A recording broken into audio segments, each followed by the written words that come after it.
Class 10 वाले बच्चे का रसायन शास्त्र के 6 गो महत्वपूर्ण प्रश्न बता रहा हूं। तो क्लास 10 में जितने भी बच्चे हैं वो रसायन शास्त्र के 6 महत्वपूर्ण प्रश्नों को ध्यान से देखिए, क्योंकि ये 6 प्रश्न आपके एग्जाम में लड़ेंगे 100%। पहला प्रश्न बोला है कि जब लोहे की कील में कॉपर सल्फेट के विलयन को डुबाया जाता है तो विलयन का रंग बदल क्यों जाता है। ये पहला क्वेश्चन है। मतलब ध्यान दीजिएगा, क्वेश्चन आपका बोल रहा है बाबू कि जब लोहे की कील को कॉपर सल्फेट के विलयन में डुबा दिया, यानी जो काटी होता है उसको कॉपर सल्फेट के विलयन में डुबा दिए, तो बताना विलयन का रंग क्यों बदल जाता है। देखिए, कॉपर सल्फेट के जलीय विलयन में लोहे की कील डुबाने पर लोहा कॉपर सल्फेट के जलीय विलयन से कॉपर को विस्थापित कर देता है, इसी कारण से विलयन का रंग बदल जाता है। यानी देखिए, जब ये कॉपर सल्फेट का विलयन है और इसमें लोहा को जब डाल दिया गया, लोहे के कील को डाल दिया गया, तो इसका रंग हरा हो जाता है। जैसे कॉपर सल्फेट का जो रंग था नीला, लेकिन लोहा के छेद को डुबा दिया गया, तो वहां पर विलयन का रंग क्या होता है, हरा हो जाता है। कैसे? क्योंकि देखिए, कॉपर सल्फेट के विलयन में जैसे ही लोहा को डालते हैं तो लोहा क्या करता है, कॉपर सल्फेट को हटा देता है, हटाने के बाद देखिए उसका जगह ग्रहण कर लेता है, इसी कारण से विलयन का रंग क्या होता है, बदल जाता है। इतना आपको लिखना है, ठीक है। दूसरा प्रश्न देखते हैं।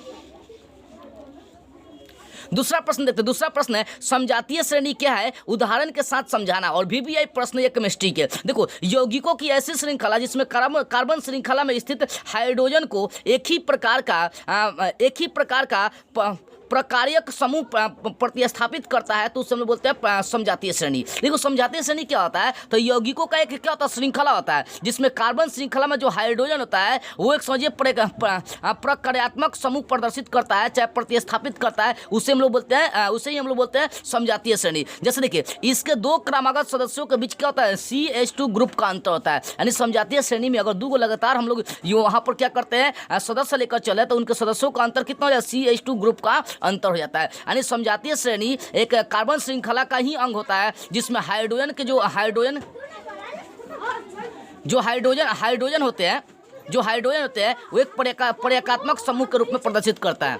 यानी कहने का मतलब है कि समजातीय श्रेणी जो होता है ना, एक कार्बन श्रृंखला का ही अंग होता है। इसमें हाइड्रोजन जो होता है ना, हाइड्रोजन के अणुओं को अलग किया जाता है, चाहे प्रतिस्थापित किया जाता है। इनके सदस्यों में जो अंतर होता है वो CH2 ग्रुप का अंतर होता है, ठीक है ना। अगला प्रश्न देखते हैं, बहुत इंपॉर्टेंट प्रश्न देखते हैं। तीसरा प्रश्न आपका है, तीसरा प्रश्न क्या बोला, तीसरा प्रश्न देखिए।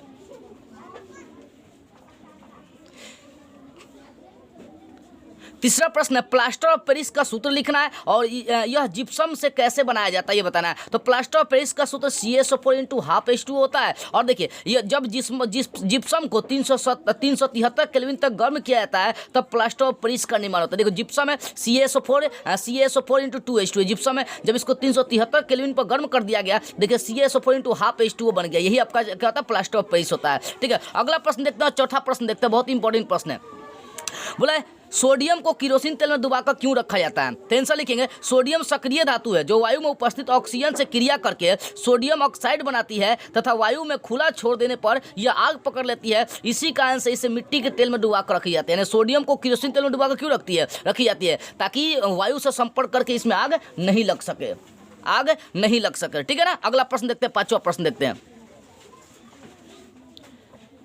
पांचवा प्रश्न आपका बोला है कि जिंक को आयरन सल्फेट के विलयन में डालने पर क्या होगा, इसकी रासायनिक अभिक्रिया लिखे। सकते, जब जिंक को आयरन सल्फेट के विलयन में डाली जाती है तो आयरन सल्फेट का निर्माण होता है और साथ में आयरन को विस्थापित कर देता है। देखिए, आयरन सल्फेट यानी FeSO4 के विलयन में जब जिंक को डाल दिया गया तो जिंक क्या करता है, लोहा को विस्थापित करके उसका जगह ग्रहण करता है, तो ZnSO4 का निर्माण कर देता है, ठीक है ना।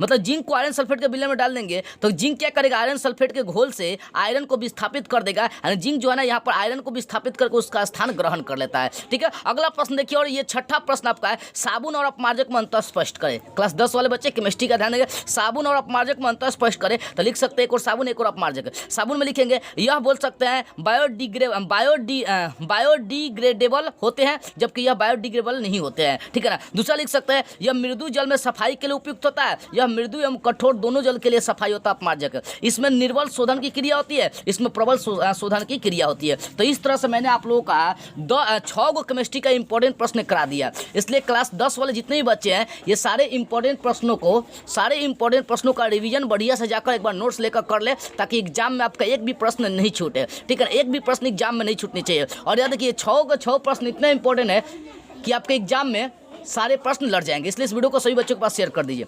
यदि आप मुझसे ये सारे प्रश्नों का इंपॉर्टेंट प्रश्नों का नोट्स लेना चाहते हैं तो यहाँ पर व्हाट्सअप नंबर दे दिया हूँ 76 450 29 149। ठीक है ना। इस व्हाट्सअप नंबर से आप इंपॉर्टेंट प्रश्न को ले सकते हैं, लेकिन ध्यान रखिएगा कि इस नंबर से आपको मैसेज ही करना, व्हाट्सअप मैसेज, कॉल नहीं करना है। जय हिंद।